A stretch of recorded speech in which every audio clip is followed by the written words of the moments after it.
किसी ने बहुत खूब कहा है, बचपन की वो यादें आज भी खत लिखती हैं मुझे। शायद बेखबर हैं इस बात से कि वो जिंदगी अब इस पते पर नहीं रहती।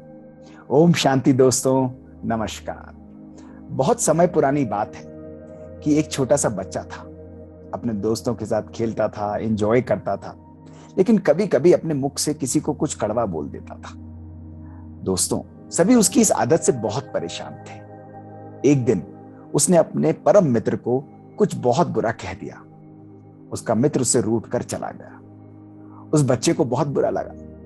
वो दौड़कर अपने गुरुजी के पास गया और गुरुजी से बोला कि गुरुजी, मुझसे आज ये गलती हो गई, क्या मैं अपने शब्दों को वापस ले सकता हूं?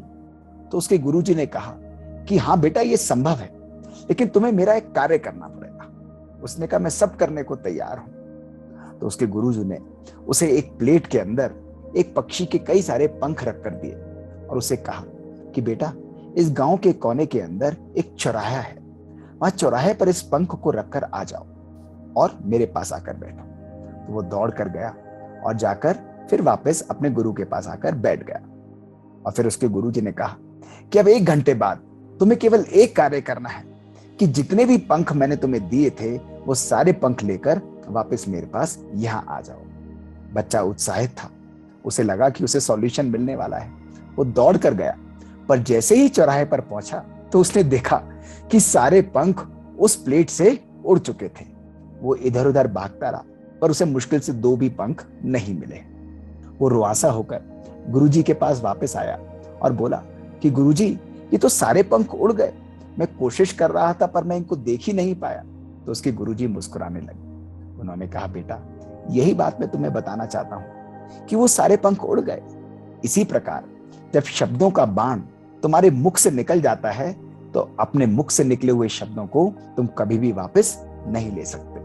तभी किसी ने कहा है, you are master of your unspoken words but slave of your spoken words. तो बेटा, सदा अपने शब्दों के बाण को, अपने संकल्पों के बाण को संभाल कर रखो। तुम्हारे मुख से निकले हुए कभी कभी कड़वे बोल किसी के हृदय को छलनी कर सकते हैं। उसके बाद चाहे तुम कितना भी क्षमा मांगो, कितना भी तुम उस व्यक्ति के आगे झुको, लेकिन वो शब्दों का बाण तुम चाहकर भी वापस नहीं ले सकते हो। दोस्तों, अगर आज हम अपनी जिंदगी को देखें, छोटी छोटी बातों पर ही हमारे मुख से निकले हुए शब्द हमारे संबंधों को कभी कभी खराब कर देते हैं।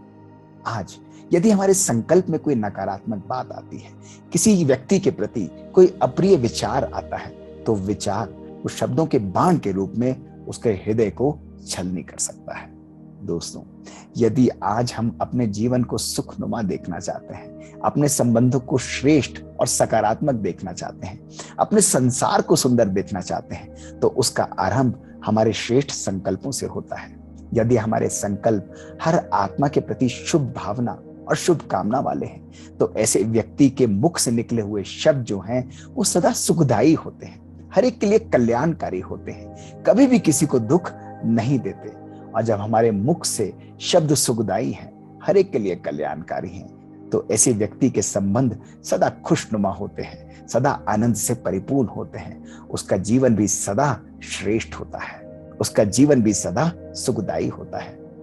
तो दोस्तों, जिस व्यक्ति के संकल्प श्रेष्ठ और कल्याणकारी हैं, जिस व्यक्ति की वाणी बहुत मीठी है, वो हर आत्मा की दुआओं के पात्र बन जाते हैं और उनका जीवन सदा निर्विघ्न और श्रेष्ठ चलता रहता है। ओम शांति।